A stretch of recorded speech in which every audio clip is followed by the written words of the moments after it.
Hello friends, and welcome to my YouTube channel. In this video I am going to share my thoughts as an audience regarding Satyajit Ray's Aranye Dinratri, one of the most well-made, emphatic and differentiated multi-starrers of its times. If there is something that is to be most highlighted in this movie, that happens to be irony.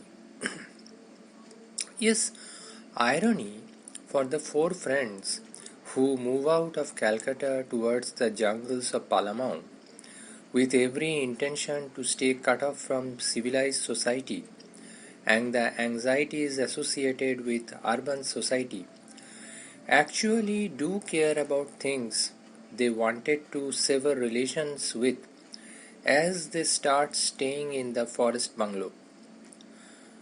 They care about the cricket matches, they care about being seen semi-nude while bathing, they care about looking good, etc. etc. Well, circumstances definitely played a big role in this phenomenon, no doubt. But then, it is about the human psyche that disallows a person getting into anything which he or she is not familiar with. This feeling, one way at the beginning of the movie and then starting to feel some other way, is also to be observed among the principal characters. Take for example the character of Ashim, played by Soumitra Chatterjee. At the beginning, we find that he is least interested in getting into any sort of serious relationship with anyone of the opposite gender. But then, towards the climax, his thoughts on love and relationship undergo a paradigm shift as he mingles with Aparna.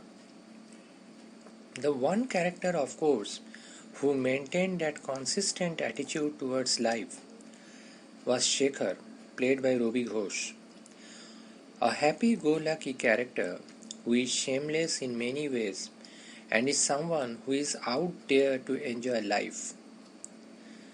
He is least perturbed by his finances or his looks or potential love life or even the cuss words his friends throw at him from time to time. This movie is also an exemplary one when it comes to defining women characters on screen. It was definitely progressive at the time when this movie was released. We find the women in the film having a mind of their own, and their actions are often dictated by what their mind says rather than what the society wishes them to do. Aparna, played by Sharmila Tagore, allows her own mind and heart to assess Ashim, the person she eventually starts liking, and then the character of Joya, played by Kaveri Bose, a widow who is full of life and exhibits freedom of thought and actions despite having the presence of a father-in-law and son around her. She is not quite inhibited in expressing her emotions to Sanjay, played by Shubhendu Chatterjee. Even the character of Duli, played by Simi Garewal, is not that of being bogged down by circumstances. A widow who lives a life of freedom, enjoying mohua at the local liquor shop, and has no inhibitions in getting involved in any action for the sake of money. The one character who seemed quite complicated in the beginning, but during the climax seemed to get rid of all the knots in his life, is Hori, played by Shomit Bhanjo. Overall, Aranye Dinratri is a movie by Ray that is not just about friendship, but about lot many things more. It is a moving essay on life, its complications, its diversities, and more. Thank you for giving a patient hearing to my thoughts on Ray's Aranye Dinratri.